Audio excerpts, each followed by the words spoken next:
Hello friends, welcome back to mixture పొట్లం channel. నేను మీ లోకేష్ని. ముందుగా మన ఛానల్కి ఎవరైనా కొత్తగా వచ్చి ఉంటే వెంటనే movie reviews, web series reviews and movie sessions కోసం మన ఛానల్ అయితే సబ్స్క్రైబ్ చేయండి.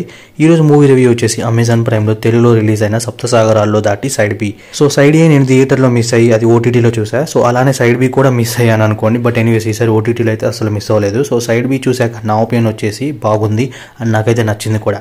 సైడ్ ఏకి కనెక్ట్ అయిన వాళ్ళు సైడ్ బికి ఆటోమేటిక్గా కనెక్ట్ అవుతారు. Of course starting to ending bore కొట్టకుండా ఉంటుందని మాత్రం అసలు చెప్పను. But it's emotionally layered film and slow faced కూడా. కొంతమందికి ఇలాంటి ఎమోషనల్ డ్రామా బేస్డ్ అప్పుడప్పుడు చూసేవాళ్ళు లేదా ఫస్ట్ టైం చూసే వాళ్ళకి మాత్రం చాలా డల్ మూమెంట్స్ ఉంటుంది అనుకోండి. But apart from that movie is good to watch. Coming to story line వచ్చేసరికి పార్ట్ 1 అంటే సైడ్ ఏలో మను జైలు నుండి బయటకు వచ్చిన దగ్గర నుండి అయితే స్టోరీ కంటిన్యూ అవుతుంది. జైలు నుండి వచ్చిన వెంటనే మను ప్రియాని చూద్దాం అనుకుంటాడు.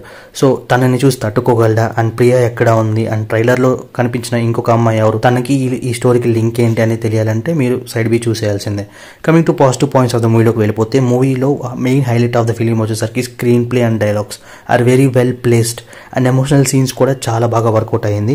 And performance wise Rakshit Shetty, Rukmini Vasanth and Chaitra did a fantastic job. And coming to negative points of the మూవీలోకి వెళ్ళిపోతే, some section of the audience కి ఒక రకంగా నెగిటివ్ గా మారుతుంది. ఎందుకంటే సైడ్ ఏకి కనెక్ట్ అయిన వాళ్ళు సైడ్ బికి ఆటోమేటిక్ గా కనెక్ట్ అవుతారని నేను ముందే చెప్పా. But at the same time side A స్లోగా అనిపించినా లేదా అందులో ఏమైనా డల్ మూమెంట్స్ కనిపించినా కానీ సైడ్ బికి కూడా అలానే అనిపిస్తుంది. సో ఇది ఎలా నెగిటివ్ అయింది అని అంటే నాకు ఆ డల్నెస్ కనిపించింది కాబట్టి నేను చెప్తున్నాను. Overall review of the series వచ్చేసరికి సైడ్ ఏ చూసిన వాళ్ళు సైడ్ బి ఆటోమేటిక్ గా చూస్తారు అనుకోండి. అదర్ దెన్ దట్ సైడ్ ఏ చూడని వాళ్ళు అలా టైం పాస్ కి చూసేయచ్చు. అలానే సైడ్ బి కూడా చూసేసిన తర్వాత. So that's the review of సప్తసాగరాల్లో దాటి సైడ్ బి. మీరు కూడా మూవీ చూసాక మీకు కూడా ఏమనిపించిందో please do comment and thank you for watching.